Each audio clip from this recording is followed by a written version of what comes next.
Thank you, and it's great to be back. If you didn't read your program or you're sitting in this area because you were just looking for a seat, my name is Steve White. I'm the CEO and co-founded Harvest Health and Recreation. And I'd like to start the conversation by addressing a couple of issues right away. Last time I did a keynote at this conference, it was in New York, and there was a gentleman, a friend of mine, Bruce Linton, who was doing his second keynote there as well. So next thing we knew, shortly after that, Bruce Linton was immediately ousted from his position as CEO of Canopy Growth Company. So when they offered me the opportunity to come back a second time, I felt like it was kind of like a dinner invitation to Hannibal Lecter's house. So it's been a lot of fun putting my resume together since that invitation. Seriously though, today there's a much bigger elephant in the room to address, and if it isn't already apparent, it will be as my topic becomes clearer today. We're talking about me. I'm a white guy. My last name even happens to be White, and I'm working to make money in the cannabis industry, and I'm here today talking about social justice and diversity. While I'm benefiting from an exciting, growing industry with so many opportunities, cannabis is still wrapped up in the institutional repercussions of a justice system that has consistently and disproportionately targeted and imprisoned so many young men from communities of color. So let's talk about that. If you're from one of those communities and you say the words getting profiled, that means a lot of things. None of them are good. For people from my community, getting profiled means something like you got a good mention in a Forbes article, something like that. For communities of color and for women, an expression like being passed over means you weren't offered a promotion or you weren't hired at all. For people from my community, that typically means something more like you didn't get the best seat at a fancy restaurant. You get the idea. Now, I make light of those things to make a bigger point. I myself have never been disproportionately affected by cannabis laws. I've never been judged differently when I've applied for a job because of the color of my skin or because of my sex. And that elephant in the room isn't just in this room, it's big all over the country. So in an industry like ours, for which there is such a stark meaning for one community, we have a lot of issues that we have to talk about and address. A little context. It's not just about people sitting in jail who are being affected by cannabis. It's the families where they don't get to participate. It's the sons and daughters who are growing up in a home without a father. It's the opportunities that they're not getting. That's our context. Context is an important word, not only because we're all in the American context, but because context has been a bit of a foundational word for Harvest. It's been one of our guiding lights of our journey. Addressing the context around cannabis and diversity is particularly important for industry at large for a variety of reasons. For one thing, spotlight is on everything we do, and I mean everything. We're very young, we're just starting out. The potential bounties for investors are enormous, but so are the potential downfalls and pitfalls. I think it was CNBC who said this is a headline-loaded industry. So many things can affect the rise and the fall of stocks. So it could not be more important for us, right at the beginning of our collective story, to make sure we get it right. We have a tremendous opportunity to demonstrate who we are as an industry. It's an opportunity to rid ourselves of those people who aren't up to the standards that we demand. It's an opportunity to come together and demonstrate the value that we bring to communities we serve and to our country, and actually leave the world a better place than we found it. Part of being purposeful and responsible actors means tackling issues that not only affect our industry, but those that also affect our country. In this case, social justice and diversity. I'm not here today to preach about things that work or don't work. I'm not going to tell you how to run your business, how to make investments. I'm not going to tell you that I found the perfect solution. What I am here to tell you about is my own journey and Harvest journey. The challenges we see at the industry level and some ideas about how to pave a path forward that can bring more immediate positive results for those who have paid some of the highest prices to get us to where we are today. And I'm here to tell you that doing good isn't just the right thing to do. In cannabis, it's actually a smart business decision. When we started Harvest in 2011, the industry was still very young, and there were huge areas of need and deficiencies. From the beginning, we decided to focus on the context around what we do. That meant addressing what we saw as 3 critical issues for growth of the industry. First, charity, 2, research, and 3rd, social justice and diversity. For our charitable efforts, in order for a small company to be impactful, we had to have a very narrow focus. And so we formed a foundation that helped a very limited number of people. On the research side of things, we were very limited in what people were doing. There were plenty of people doing research about the negative aspects of cannabis, but because it was a Schedule I drug, it was very difficult to get approvals for people doing research about the positives of cannabis. So we started doing our own, and we actually published papers in peer-reviewed journals, including one about the dangers of thinning agents used in vapor products. I don't know if you've seen any headlines about that recently. But over time, as the organization grew, it was very difficult for us to also independently conduct that research, so we shifted our focus. And instead, what we decided to do was support those people who were situated in a way that they could do that on their own. So we picked organizations like Realm of Caring, for example, a nonprofit that we partner with and we support, and they've been able to partner with practitioners and researchers to focus on the true benefits of the plant. They've also been able to provide grants directly to people. They've set up a call center in 2015 where they've received more than 250,000 inquiries since that time. Due to the size and scale of our organization, though, we've started to focus on social justice and diversity as a place where we can actually make a difference. And what that means is that topic's broad.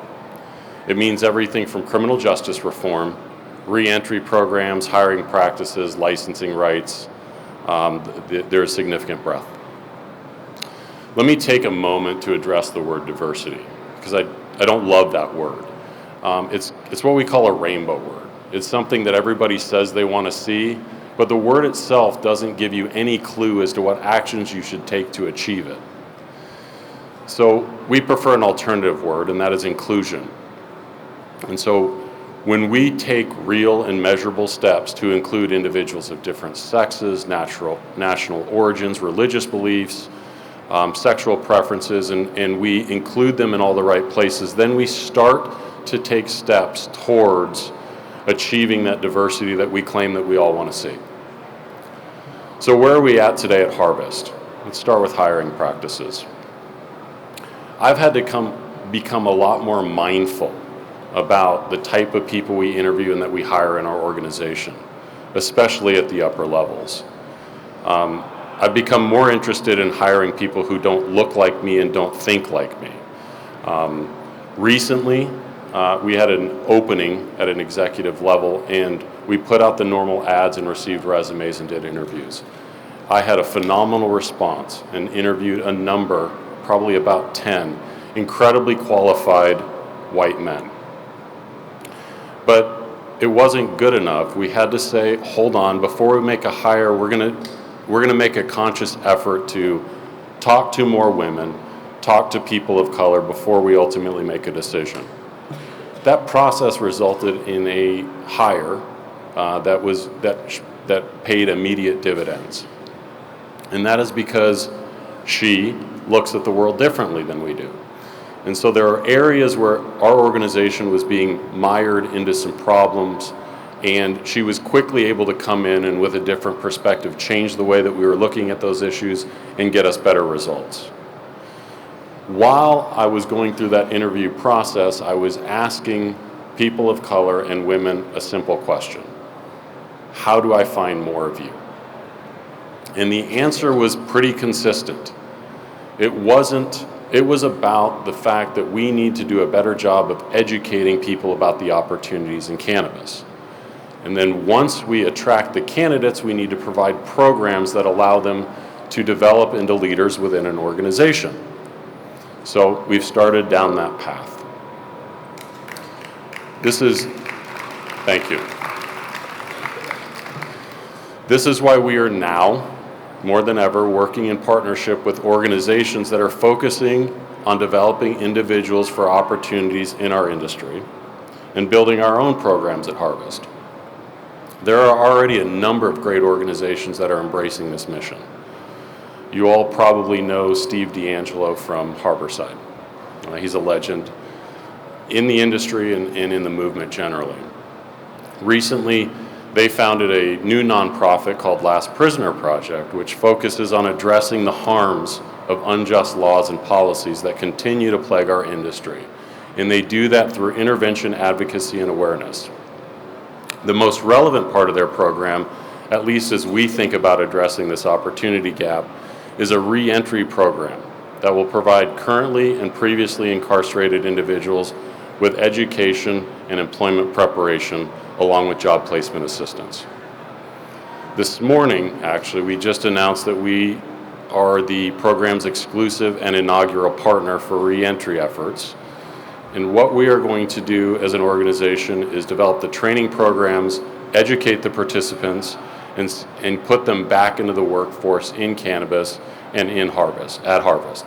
And that'll be starting in California in the coming months. Thank you. So today at Harvest, we're focused on improving our hiring practices, developing educational programs that increase the pool of diverse candidates in our industry. But it'd be naive to think that we can actually accomplish anything without getting buy-in from a group that you normally don't have to have in order to have an impact. But because it's illegal at the federal level and because these things roll out state by state, there is a different thing that is occurring, and that is you have to have buy-ins from state elected officials and state regulators. Those regulators and those electeds play a key role when it comes to affecting change and ensuring underserved communities are given opportunities in the industry. Something I see time and time again is that these regulators or these electeds with really good intentions, they try to solve all of the world's problems in each and every new piece of cannabis legislation that's introduced. One of the most common ways that they attempt to address the current diversity challenge is by allocating a percentage of licenses to particular groups. The intentions are good, but the mandate doesn't always work in the real world. And in cannabis, it's even worse. The hard truth is that owning a cannabis license comes with a lot of baggage, a lot of challenges. You have to hire lawyers, you have unforeseen expenses, you have to hire experts, the time drain is amazing. And many people struggle to get their businesses off the ground. The fact of the matter is most small businesses fail anyway. But imagine starting a small business in the most regulated, obstacle-ridden, and capital-constrained industry in the entire world. In particular, our industry really struggles with access to normal capital from regular sources at favorable or even reasonable rates. Loans are next to impossible to come by. You can't just walk into a bank and apply for a small business loan. If you have done that, please see me afterwards because I'd love to hire you, actually. So the only option that people are actually left with is to take that license that they've been awarded in that circumstance and sell it to somebody who does have access to capital and who can hire the lawyers necessary to fight the inevitable lawsuit that comes from those people who didn't win. Now, in reality, if that's actually how this plays out, what you've done is you've given somebody a one-time payment. But that doesn't have a real impact on the industry. It doesn't have a real impact on the community that they're from. So to solve for this, again, these well-intentioned electeds sometimes make minority licenses non-transferable. Again, significant unintended consequences, because then you have the white licenses that are worth more than the minority licenses, because these can be sold to anybody, and these are limited to who you can sell to. The constraints are so great that sometimes you can't even achieve financing because you violate the mandate of holding a minority license. So what should regulators do instead? The real issue that we have is we have to provide access to capital at reasonable terms for everybody. Massachusetts has taken a really good first step, and they've created small business incubators to provide programs focused on business developments. We need more programs like that that help smaller organizations succeed. We also need to focus on other opportunities in the industry besides owning licenses. And this is a great place to talk about some of those. Personally, since I've started Harvest, I invested capital in 2011, and I haven't seen a single dollar of that returned yet.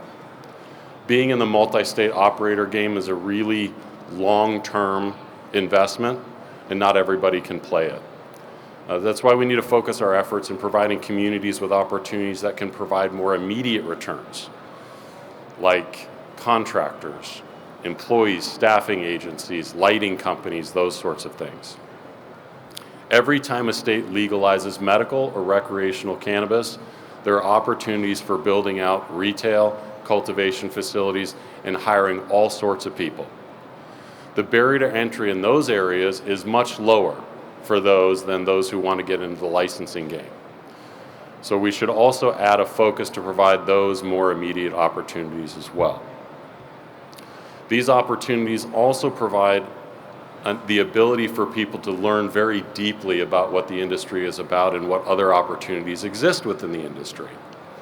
When I started Harvest in 2011, I performed every task from managerial to fulfilling orders, packaging, serving as a greeter, or as a receptionist. And for me, that learning was foundational in figuring out how to develop a successful multi-state operation. So I hope I've given you a little bit of a sense about our priorities at Harvest, some of the potential solutions that we can implement at the regulatory level, but you still may be wondering why it matters. And so here's the secret. It's not an accident that Harvest has won more licenses than every other company in the country. Since our inception, we've focused on those three pillars I introduced at the beginning: charity, research, social justice, and diversity. That has allowed us to make a very strong case to regulators who are doling out licenses when there are limited numbers of them. For us, the math is really, really simple. If you do good, you get more licenses. If you have more licenses, you develop more revenue generating facilities. If you generate more revenue generating facilities, you have a bigger, more successful company. It's really that simple. But it's not just in our license application process that focus on social justice and diversity has and will pay off. When you have a more diverse workplace, you bring different points of view together and you can appeal to a broader demographic. Our employees can better educate consumers. Our products will be developed by people who better understand the people for whom they are developing these products. And the demand for our products will continue to grow over time. As we think about the news about our industry and the scrutiny that we're under, it's clear that we all need to do a better job of demonstrating to our country why we exist as an industry and what our positive contributions will be as we work ourselves into the country's business and social framework. Many of us may not have the life experiences to talk about suffering at the hands of institutional racism, but we did benefit from it, no matter how indirectly.